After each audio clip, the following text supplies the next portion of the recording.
Even though I'm only 26, I'm sort of an old soul. I've really exposed myself to a lot of different types of music.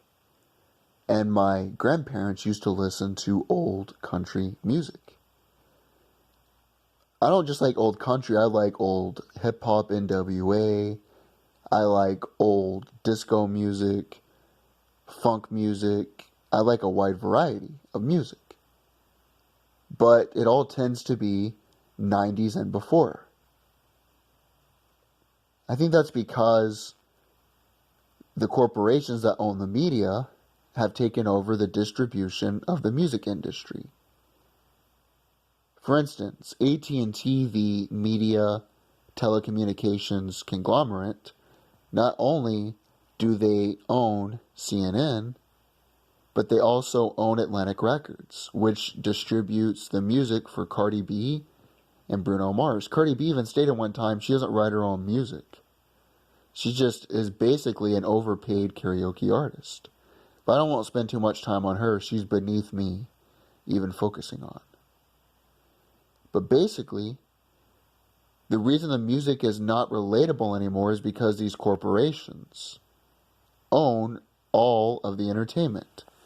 That's why in music, when it comes to rap, it's all about, instead of real shit, say what you want about NWA and Tupac, but they gave stories about growing up in the hood, their personal experiences, and how they reflected that back in their music. It was real stuff, whether you like it or not.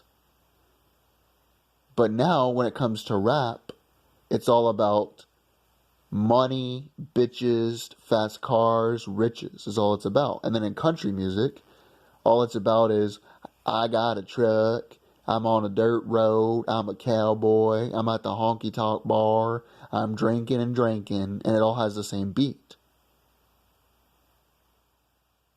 And then love songs, it's about bullshit. Used to have songs that were about deep shit. There's a song by White Chocolate that talks about a woman he loved for years and she ended up passing away. And you can tell in the song when you watch the video, the guy has pure emotion. It's like emotion and storytelling are not reflected anymore. Part of that is because back in the day, I was watching this thing about Pink Floyd and they said that when they made their music, they were left alone. They would make the music, they would be in charge of all the instruments, the sheet music, everything about it. And the business person would simply, as long as they sold and made money, would be fine with that. Jerry Heller, who owned the record label of that distributed NWA, he stayed out of the day-to-day operations for the first part of it. He let the artist free off the shackles to make their own music. And that's why NWA has such a good sound and why they're so memorable. In the next 15 to 20 years, you're not going to hear about Cardi B or Drake or Young Jeezy or any of these bullshit artists today. You're going to hear about NWA, Tupac Shakur, Snoop Dogg's older shit, because that was real stuff, whether you like it or not, whether you agree with it or not. But one of the things I've noticed too is that older music also has old wisdom, because it is written by normal individuals. There's an old country song called it's called Old Dogs, Children, Watermelon, Wine. And basically, in the song, he states that young children are too young to judge. You notice that, too. Young children are so curious about the world. They literally will come up to anyone and talk to anybody, whether you're the president of the United States or you're sweeping the floors. They will come up to you and talk to you all curious, without judging. And that's like in kindergarten when you would just come up to somebody, you would start talking to them, and then you would end up being really good friends. It also talks about old dogs. If you're feeling down, no matter if you have the worst day, the best day, or in between, when you come home, that old dog is going to want to see you. That old dog is going to want to be there for you. And then liquor can always bring you up, no matter what mood you're in. When you're feeling down, you can take a few shots of that liquor and you will fill up for a little while. In the song, it even states that women are there for their own interest, which is true. Much like guys are picky about looks, women are picky about status and how men can obtain scarce resources. And that's why women are in it for themselves. Most women will not stay with you if you're broke or if you're going through a hard time. But it's not just women. This does not just pertain to women, but also most people in your life. In the song, it also states that it's hard to find friends when you're feeling blue, when you're feeling down. And that's true. Most people, they're not going to be there for you no matter what. You're lucky if you have a family and you have 2 close friends at the end of the day.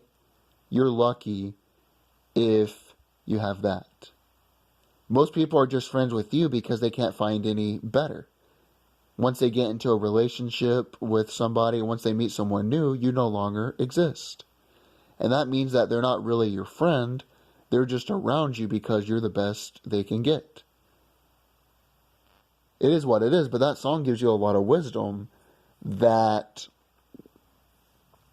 the best thing to have when you're down is children, old dogs, and watermelon wine. And in the song, it's a guy who says he goes to a bar, and the man that tells him this is 65 years old. You're getting the viewpoint of an individual who nowadays would not even get the time of day. There's a lot of older people that can give you a lot of old wisdom about things because they've experienced it. They might not know the history of the Anglo-Saxons and the Vikings in England, but they can tell you real life advice. There's another song that is called Roll with the Punches. It's by Young MC, but in the song he talks about roll with the punches is what they say, even when things aren't going too well. It talks about going to work, the mundane process of going to work, but it says if you quit your job, you'll be home alone set and forced to watch. And it was a 90s song, so Geraldo, Oprah, and Phil, you'd be stuck looking at the Classify ads.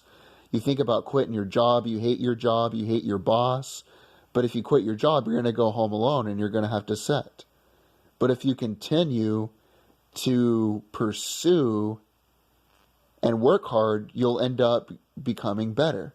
And also in the song, it states that the women that you really love, it says really desire, they want nothing to do with you. But the women you don't care about, they're all over you. And that's true. It's like this older music gives you some wisdom within it if you're willing to be astute enough to understand it. But it's like music doesn't do this anymore. Even old rap music would do the same. You know, rap's probably some of the dumbest music these days. Back in the day, it was an art form. There's another old country song by George Jones. It talks about choices. No matter what race you are, where you live, how old you are, your situation, you make choices every day. And it's normal. I'm only 26, but I still go back sometimes. I try not to do it so much. But I'm thinking back to my high school days. I'm thinking, wow, if I would have applied myself, if I would have tried better in school, and then after school went to learn something of value, I would be in a better situation right now. But it talks about how, and the song starts out, I've had choices since the day I was born. I had voices telling me right from wrong, and that's your conscience. If I had listened, I wouldn't be here today, living and dying by the choices I made. And he says, when he was young, he found out he liked drinking. He never turned it down. He turned loved ones away. I mean, even if you've never gotten drunk or have been particularly addicted to strong drink, you know there are choices you have to make since the day you were born. You have your conscience telling you right from wrong. You have the devil and the angel on your shoulders who are trying to tell you right from wrong. And everybody goes back, no matter who they are, and think, wow, if I listened to this, I wouldn't be in the same situation as I am today. And then you think to yourself, if I could turn back, I would run back sometimes. I would. In certain situations, knowing the information I know now, because I become more cognitive of my surroundings, if I knew certain information, I would run back because I have a lot more wisdom and knowledge than I did back then. So I think that's a song that everyone can relate to. There's another song called The Working Man's Blues. It's by Merle Haggard, but it talks about how you're just a working man. That's all you do. You have to get your kids 9 pair of shoes. You drink a little bit at the tavern and you think about quitting, but then you go right back to work. Everybody can relate to that. Everybody You go to work, you do a mundane task. You make pizzas, you stock shelves, you sweep the floor, whatever it is. And then you come home and you have to pay for your car insurance, your water bill, all of your money's gone. On the weekend, sometimes you'll drink or get high or do something to escape, and you'll think about quitting, but then you'll go right back because you're like, oh shit, I got to provide for myself and my family. That's a relatable song no matter where you're at, where you're from. That's a relatable thing. But I can't really relate to Cardi B saying, touch my clit, I'm a bitch, I can't relate to that shit, How am I, as a working class person, supposed to relate to Cardi B's music? How is that even possible? How am I supposed to relate to Drake? I don't get it. I can't relate to any of that. How am I supposed to relate to Luke Bryan bragging about his truck and being a cowboy? How am I supposed to relate to that shit? I don't understand it.